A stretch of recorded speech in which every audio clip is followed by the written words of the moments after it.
Хозпостройка дегендерге мамлекет тарабынан бөлүп берген акчалар бар эле. Ошолорду жөн жай эле анан аяк бияка сарптап бербейик деп ошону ушуга сарптап жумуш баштадык. Теплицаны салдырдык. Эми Баткендамда ойлоп карасаң, мөмө жемиш баардыгы эле кошуна мамлекеттерден, алыстардан келет экен да. Эми бул өкүнүчтүү жеткизип болбойт. Күндө түшүгө кирет. Мындан буягы тынчтык болсо ошол да бизге плюс. Алдың мен дагы бир эле жолу эккенмин айылда жүргөндө. Бир эккенмин. Ошондо байкаган элем да, ушундан жакшы кереше болсунчу.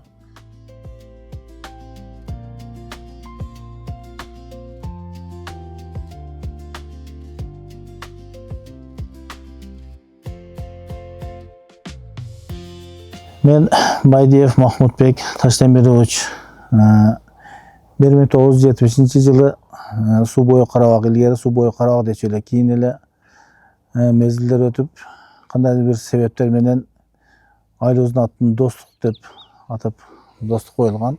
Ал жерде туулуп өсүп, мына кийинки мезгилдерде баардыгын эле кабарыңар бар. Эки мамлекеттин келишиминин негизинде айылыбыз Тажикстан менен алмашып кетти. Эми ошол жерде көп жылдык өмүрүбүз өттү. Мына азыр мен 56га кирип аткан болсом, ошол жерде 56 жыл жашап өттүм да. Ал жерде өндүк, өстүк, бала чакалуу болдук дегендей. 31-октябрда бул жака чыгып келдик, мына жаңы Достукка. Жаңы Достукка келгенде ушул бир эле тамыбыз болчу.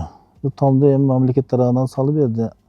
Малыбызга сарай курайык деп, анан сарайлар сала баштадык. Жерлерди тегиздеп, мына эми бул жер чагылдуу таштак экен. Башка топуракты мага Баткенден алып келип, ошолорду салдырып атамын. Жаңы жерге келгенден кийин дагы адамды ой басат экен, эми бул жакта эми жашоо кандай болот, кандай кечиребиз, эмне менен жашайбыз деген, жан багабыз деп ошол эмелер келет экен. Анан ошону менен биз үй бүлөбүз менен отуруп макулдашып, анан ушу кичине теплица салайык дагы, ошону менен ошого иштеп жан баксак болобу деген, ошону ойлоп чечип, анан бул жерге келип теплицаны салдырдык. Эми Баткендамда ойлоп карасаң, мөмө жемиш баардыгы эле кошуна мамлекеттерден, алыстардан келет экен да. Ошого өзүбүздөн өстүрүп, өзүбүздө өндүрүп, ушуну менен жан багайлы деген ойлор келди дагы. Эми баштап азыр уругуну септирип койгонбуз. Уругуну септирип коюп, ошко заказ берип коюп, ошол жакта алар утуру кандай өсүп атат, кандай болуп калды, бизге видеолордун эмелесин жөнөп турат. Кудай буйрса, мына азыр февралдын акырында, марттын башыга алып келип көчөттөрдү тигебиз. Калган бул жагы баары даяр болуп калды. Канча соттук койдуңуз? Азыр 3 соттукка даярдаганмын. Эми Кудай буйрса, жакшы болуп калса, кошуналарга, башкаларга да эми ушуну айтабыз, эми ушундай кылсаң жакшы экен деп. Анан биринчи ошону менен бөлүшөбүз. Бул жердин торпагына дагы сатып алдым да. Топурагы бар, шакалы барын. Өзүнүн жериге бул парнике туура келбейт эти топурагы. Эми утурусун жазат экенсин, эми эсеп чыгыш керек да. 800 миңдей сарптап койдум. Эми бизге кече буяка чыкканыбызда аякта калган бактарыбызга, хозпостройка дегендерге мамлекет тарабынан бөлүп берген акчалар бар эле. Ошолорду жөн жай эле анан аяк бияка сарптап бербейик деп, ошону ушуга сарптап жумуш баштадык.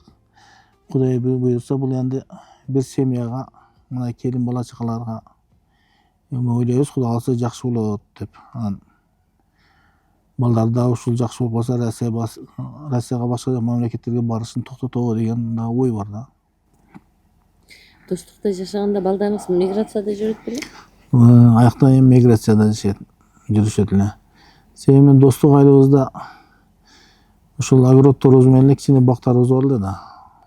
Эми жер кичине болгон, жумуш орду жок эле. Ошол боюнча булар да көп жылдан бери ошол жакта эди. Ошол жактан тапкандарын ошол жака сарптайт элек да. Айылдагы үйлөргө эми айтты сарай салат экенсиң, малга баня, саня, кухня деген баарыны билген эмеспиз да мындай болгон. Эски айылды таштаганыңыздагы эң өкүнгөн нерсе эмне? Эми бул өкүнүчтү жеткизип болбойт. Мана сөз менен жеткизип болбойт. Себеби күндө түшүгө кирет. Ошондой. Эми жашоо экен, тагдыр экен, тагдырга там берип жашайсың да. Жашоо токтоп калбайт. Плюсун не деп ойлойсуз? Плюс эленде мындан буягы тынчтык болсо ошол да бизге плюс. Ушу чечилген бойдон калып, ошол бойдон заманыбыз тынчып кетсе, мамлекетибиз дагы өнүгүп. Ошол эң плюс тынчтык.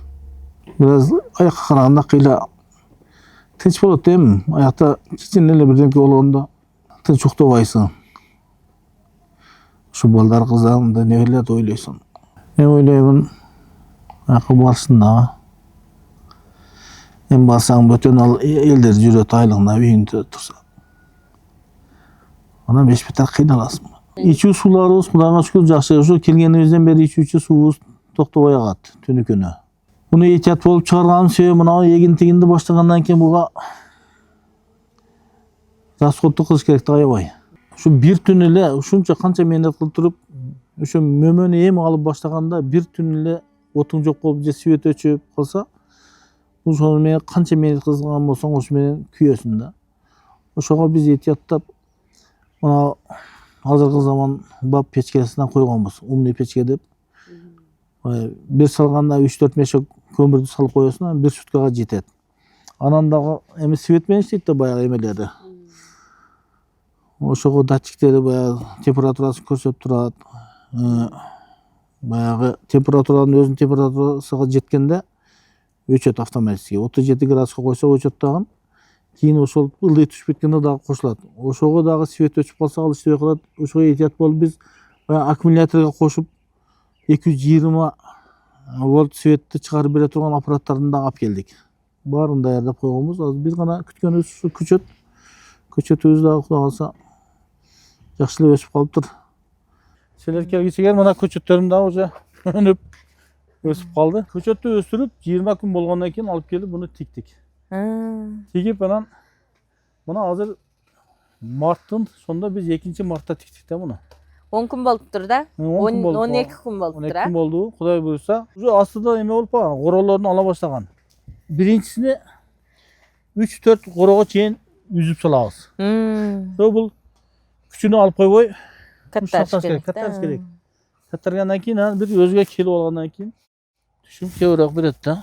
Эми биз дагы баягы көп жылдык эмеси бар, стажы барлардан сурап билип, кече Өзбекстандан өзүнүн бере турган витаминдерини астыга суусаганда эми ояктагылар менен кандай мезгилде суусаганда билинет экен. Азыр мына салатный цвет болуп калган го. Бул уже сууга нормально, суу ичкен. Суусу жакшы. Анан манандай ток көк болуп калганда уже суусаган болуп калат экен. Бул тескери экен да анда. Наоборот ток көк. Мына салатный болгондо уже суусу нормально азыр. Бизде мисал бак дара кылабыз. Өрүк бактарыбыз дагы бар. Мындай аны кылган мээнет менен буга кылган мээнет бунда кыска убакта мындай кирешеси эсептесең, бунун кирешеси ага караганда көбүрөөк экен. Өрүктө мындай кирешесин эсептесең, бир жылда бир күтөсүң дагы. Анан бир семья бир ай бардыгың биригип алып иштеп, кийин акырында сатып тапкан акчаңды мындай бөлсөң, күнүгө бир күнүмдүк расходко бир 5-600 сомдонго бир иштеген адамга туура келбейт экен да. Биз өзүбүздү бул жерде өстүрсөк, өзүбүздүкүнүн местныйы наоборот жакшыраак алат. Анан жакын расход дагы көп болбойт. Анан көп кымбат деле болбойт, Кымбат деле болбойт. Элге жакшы болот да баарынан дагы. Элге дагы жакшы болот.